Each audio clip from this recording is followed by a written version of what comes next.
Gold, trusted gold buyers. మీరు తాకట్టు పెట్టిన బంగారాన్ని విడిపించి ఈ రోజు ఉన్న మార్కెట్ ధరకు కొనబడను.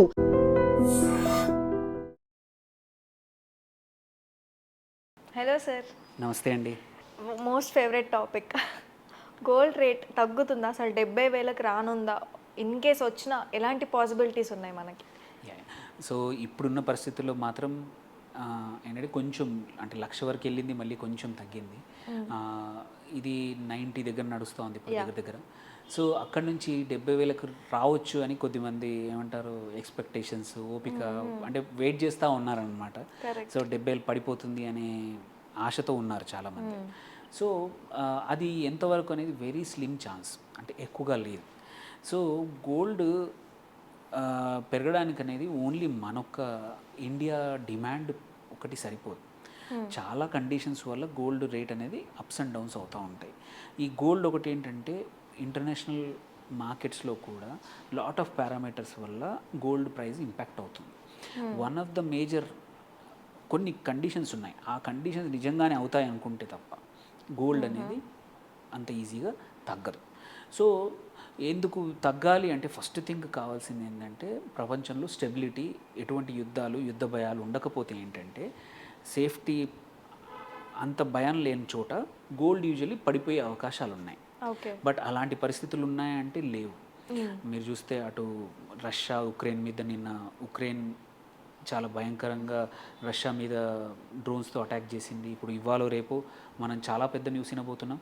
ఆల్రెడీ ఉక్రెయిన్ యుద్ధం ఇంకా పెరిగే అవకాశం ఉంది.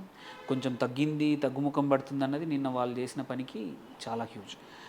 మన ఇండియా పాకిస్తాన్ మధ్యలో గొడవలే కానీ, వేరే కంట్రీస్లో గొడవలే కానీ, అండ్ అన్నిటికన్నా ఇంపార్టెంట్ ఫైనాన్షియల్ ఇన్స్టెబిలిటీస్ కూడా మీరు చూసుకుంటే ట్రంప్ యొక్క టారిఫ్స్ వల్ల అన్ఎక్స్పెక్టెడ్గా చైనా మీద కానీ అన్ని కంట్రీస్ మీద వేస్తున్న టారిఫ్స్ వల్ల కానీ, సో అనిశ్చితి అనేది ప్రపంచంలో చాలా ఎక్కువగా ఉంది.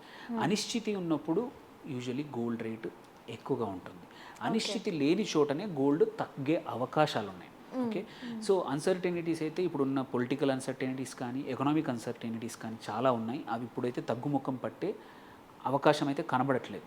అలాంటప్పుడు గోల్డ్ ఇమ్మీడియట్గా తగ్గే అవకాశం అయితే లేదు.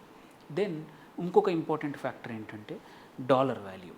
డాలర్ వాల్యూ పడిపోతే ఏంటంటే గోల్డ్ తగ్గే అవకాశాలు ఉన్నాయి కన్వర్షన్లో మనకి. కాకపోతే డాలర్ వాల్యూ పడిపోతే ఇంకొక ఇబ్బంది ఏంటంటే gold is a safe haven అవుతుంది. అందరూ ఎవరైతే గ్లోబల్ ఇన్వెస్టర్స్ ఉన్నారో గోల్డ్ వైపు వస్తారు. సో అంటే గోల్డ్ రేట్ పడిపోవాలంటే యాక్చువల్లీ డాలర్ వాల్యూ పెరగాల. సో బట్ ఇప్పుడున్న పరిస్థితుల్లో డాలర్ స్ట్రెంగ్త్ అవ్వాలి, బేసిక్గా స్ట్రెంగ్త్ ఎక్కువ అవ్వాలన్నమాట. బట్ ఇప్పుడు కరెంట్లీ ఉన్న కండిషన్లో స్ట్రెంగ్త్ అయ్యే అవకాశాలు 50-50 ఛాన్స్ ఉంది. ఎందుకంటే అమెరికన్ ఎకానమీయే కానివ్వండి, అమెరికాలో ఉన్న పరిస్థితుల వల్ల కూడా డాలర్ యాక్చువల్లీ వీక్ అయింది. ఇప్పుడు చూసుకుంటే ఇండియాకి డాలర్ కూడా లాస్ట్ ఫ్యూ డేస్లో రేట్ 85 దగ్గరకు వచ్చేసింది. మొదలు 89-90 దగ్గరకు వెళ్ళిన కన్వర్షన్ ఇప్పుడు తగ్గిపోయింది. అంటే డాలర్ వీక్ అయింది. సో డాలర్ వీక్ అయితే మనం గోల్డ్ ఇంపోర్ట్ చేసుకుంటాం, బట్ మనం తగ్గచ్చు. But on the whole gold price అయితే పెరుగుతుంది గ్లోబల్గా. సో ఎందుకంటే డాలర్ వీక్ అయితే సేఫ్ హెవెన్ గోల్డ్ అవుతుంది, గోల్డ్ వైపు అందరూ మల్లుతారు కాబట్టి అదొకటి. ఇంకోటి ఏంటంటే డాలర్ వీక్ అయితే అన్ని కంట్రీస్ యొక్క రిజర్వ్ బ్యాంక్స్, సెంట్రల్ బ్యాంక్స్ ఏవైతే ఉంటాయో గోల్డ్ యాజ్ ఏ కరెన్సీగా పెట్టుకుంటారు. ఇంతకుముందు డాలర్ అనేది రిజర్వ్ కరెన్సీ పెట్టుకునేవారు. సో మనం లాస్ట్ ఇయర్ 6-8 మంత్స్లో చూసింది ఏంటంటే చాలా సెంట్రల్ బ్యాంక్స్, చైనీస్ కానీ quite a few central banks ఏంటంటే గోల్డ్ అనేది డిపాజిట్స్గా కొని పెట్టుకున్నాయి. దానివల్ల కూడా డిమాండ్ పెరిగిందనమాట. దెన్ థర్డ్ ఏంటంటే ఇంకొక రీజన్ ఏంటంటే చాలామంది గోల్డ్ ఈటీఎఫ్లు కానీ, డిజిటల్ గోల్డ్ అని ఇవన్నిట్లో ఇన్వెస్ట్ చేస్తున్నారు as a investment. Because last year 25% పెరిగింది, ఈ ఇయర్ ఆల్రెడీ 35% గోల్డ్ పెరిగింది. ఇంత పెరుగుతుందని చెప్పి కన్జంప్షన్ కోసమే కాకుండా ఇన్వెస్ట్మెంట్ కోసం బంగారాన్ని కొనేవాళ్ళు చాలామంది పెరిగిపోయారు. సో ఎనీ కరెక్షన్ ఇమ్మీడియట్గా వాళ్ళు వచ్చేస్తున్నారు, ఇన్వెస్టర్ వచ్చి కొనేస్తున్నారు. అంటే ఒక 2,000 తగ్గిందనగానే కొనేస్తూ ఉన్నారు, ఈటీఎఫ్లో పెడతా ఉన్నారు. దీన్ని ఆ పెట్టే ఇన్వెస్ట్మెంట్ కూడా కంపల్సరీ దానికి అగైనెస్ట్గా ఇంకొక కంపెనీ గోల్డ్ కొని పక్కన పెడుతుంది అనమాట. అంటే వాళ్ళు so any investment in other forms also compulsory gold rate అనేది పెంచుతుంది. సో ఇప్పుడు రీసెంట్ బయాస్ ఉంటుంది కాబట్టి గోల్డ్ కన్సిడరబుల్ టైంలో పెరగకపోతే తప్ప ఇన్వెస్ట్మెంట్స్ మాత్రం ఇలాగే కంటిన్యూ అవుతాయి. సో ఇన్వెస్టర్స్ కూడా స్పెక్యులేషన్తో వెయిట్ చేసి ఇన్వెస్ట్ చేసే వాళ్ళు చాలామంది ఉన్నారు ఇప్పుడు మార్కెట్లో. అది కూడా ఒక రీజన్ అనమాట. దెన్ లాస్ట్ వచ్చేసి ఆబ్వియస్గా డిమాండ్. మన ఇండియాలో అయితే కన్జంప్షన్ తగ్గట్లేదు. సో మన పెళ్ళిళ్ళ కోసం కానీ వేటి కోసం మన ఫంక్షన్స్ కోసం ప్రతి ఒక్కరికి గోల్డ్ అయితే మనం కన్జంప్షన్ చూస్తాం.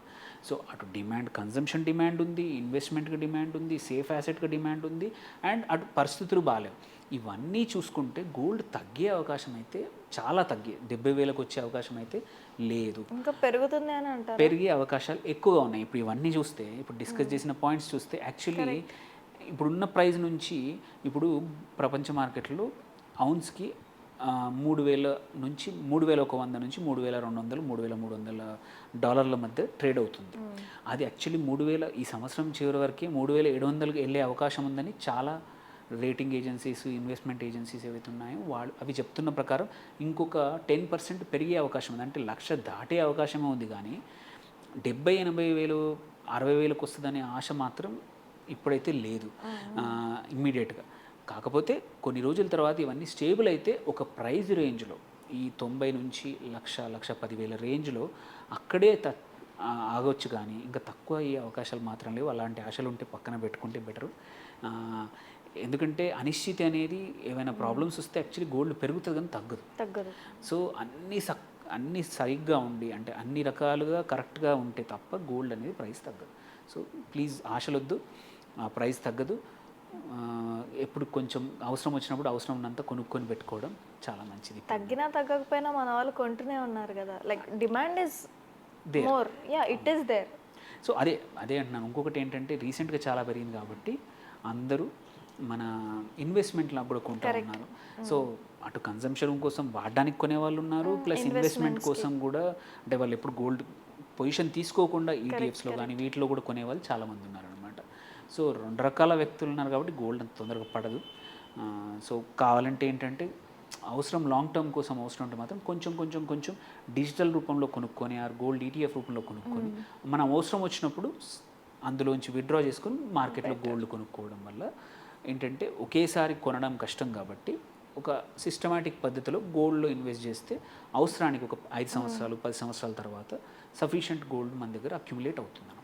దీంతో పాటు లైక్ గోల్డ్ ఎక్కువ అవుతుందని సిల్వర్ వైపు మల్లుతున్నారు కదా. సిల్వర్ కూడా ఇంక్రీజ్ అయ్యే ఛాన్స్ ఉందంట కదా. ఎస్ అండ్ సో వెండి యాజ్ ఏ ఇన్వెస్ట్మెంట్ కూడా లాస్ట్ 1 or 2 years నుంచి చాలా పెరిగింది. అది కూడా ఇప్పుడు 1,00,000 దాటింది కేజీ కొన్ని.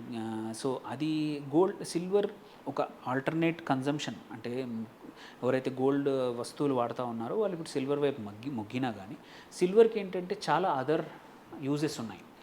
ఇక్కడ గోల్డ్కి మాత్రం కొన్ని అవసరాలే ఉన్నాయి. ఇండస్ట్రీలో కొన్ని వాటిల్లోనే గోల్డ్ వాడతారు, బట్ సిల్వర్ అనేది చాలా రకాల ఇండస్ట్రీలో వాడతారు.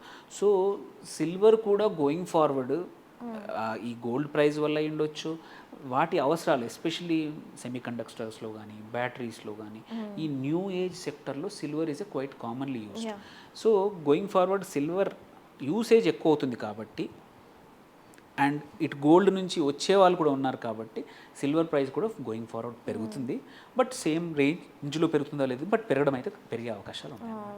So better to choose digitalise gold అంటారు. అయితే ఇన్వెస్ట్మెంట్ ఎవరైతే ఒకేసారి కొనలేరో వాళ్ళు డిజిటల్ అయితే ఏంటంటే మీరు 5,000 10,000 ఎంత ఉన్నా కానీ కొంచెం ఇన్వెస్ట్ చేసుకుంటూ over a period of time నువ్వు అక్యుములేట్ చేసే అవకాశాలు ఉన్నాయి. అందుకోసం ఈ పద్ధతిలో కొనుక్కోవచ్చు. అదే నువ్వు ఒక షాప్కి వెళ్ళి నాకు 10,000 రూపాయల బంగారం కావాలంటే నీకు 1 గ్రామ్ వస్తుంది. అది ఎంత నిజమా, అంటే ఎంత కరెక్టా, అది ఎక్కడ దాచిపెట్టాలి, ఆ గొడవ లేకుండా ఉన్నప్పుడల్లా కొంచెం పెడతా పోతా ఉంటే ఒక 2 లక్షలు 3 లక్షలు అయిందనుకోండి, ఒక 3 తులాలు వెళ్ళి కొనుక్కోవచ్చు ఆ రోజే. సేమ్ ప్రైస్, ఎందుకంటే గోల్డ్ ఎంత పెరుగుతుందో నీ వాల్యూ కూడా అంతే పెరుగుతుంది కాబట్టి. సో ప్రాక్సీగా నువ్వు గోల్డ్ కొనే బదులు ఒక ఇన్వెస్ట్మెంట్ చేసుకొని అవసరానికి, ఇప్పుడు సపోజ్ మీ పిల్లలకి ఒక 5 years తర్వాత పెళ్ళికి అక్యుములేట్ చేయాలనుకుంటున్నా, ఉన్నప్పుడల్లా 50,000 1,00,000 అందులో పెట్టేసి ఆ టయానికి ఒక 10 లక్షలు అక్యుములేట్ అయ్యాయి అనుకోండి, దానికి తగ్గట్టు బంగారం అదే రోజు మార్కెట్లో కొంటే అదే ప్రైస్కి వస్తుంది. అంతే వస్తువులు కొనుక్కుంటే సో ఏంటంటే ఇట్స్ ఎ ప్రాక్సీ అనమాట. సో ప్రాక్సీ ఇన్వెస్ట్ చేసుకుని బెటర్ అనమాట. సిస్టమేటిక్గా ఆరు ఉన్నప్పుడు కొంచెం కొనేస్తే better. Correct. Thank you sir. Thank you.